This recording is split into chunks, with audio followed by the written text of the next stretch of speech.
রাজু রাজু ওঠ, ভোর হয়ে গেল। আজকে কি তুই জানিস না? একটু উঠে কটা কাজ করে দে তো। হ্যাঁ, কি বললি? ভোর হয়ে গেল? সত্যি বলছো তোমরা? আচ্ছা, আমি উঠে একটু ব্রাশ করে আসি।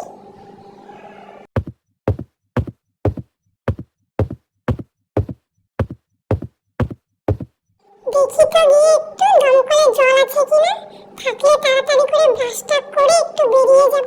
মা বলেছে আজকে কি আছে নাকি, তো গিয়ে দেখবো যে কি আছে। তাহলে চলো এখন একটু রুমে যাই, গিয়ে একটু এক্সারসাইজ করে নিই, তারপরে আবার বেরিয়ে যাব, বেরিয়ে দেখবো কি কি আছে।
রাস্তা তো পুরো ফাঁকা দেখছি, এখানে দেখি একটা কারখানা আছে।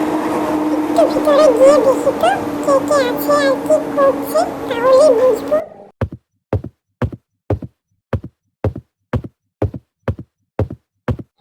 কাকা, আপনাদের কি হয়েছে?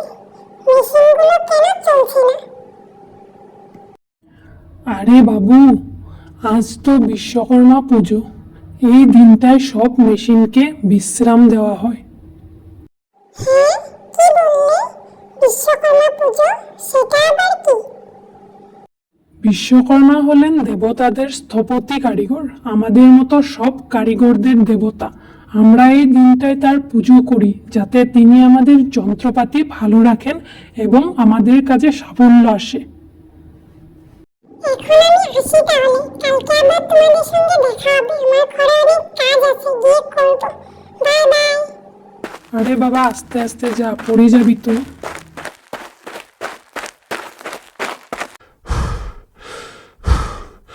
দাদু, বিশ্বকর্মা পূজার গল্পটা একটু বলো না। বিশ্বকর্মা কি? আমার না খুব জানতে ইচ্ছে।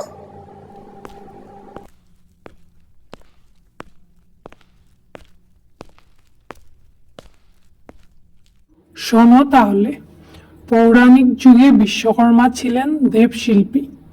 দেবতারা যখনই কিছু তৈরি করতে চাইতেন বিশ্বকর্মা সাহায্য করতেন। জানিস, রাবণের সেই সোনার লঙ্কা, ভগবান শ্রীকৃষ্ণের দ্বারিকা নগরী, এমনকি দেবদেবীদের নানান অস্ত্র, যেমন বিষ্ণুর সুদর্শন চক্র, শিবের ত্রিশূল, সবই তিনি তৈরি করেছিলেন। তিনি ছিলেন এক দক্ষ কারিগর। তাই তো আমরা আজও এই দিন তার পুজো করি। তার আশীর্বাদে আমাদের যন্ত্রপাতির ক্ষমতা বাড়ে, আমাদের কাজে আরও উন্নতি হয়।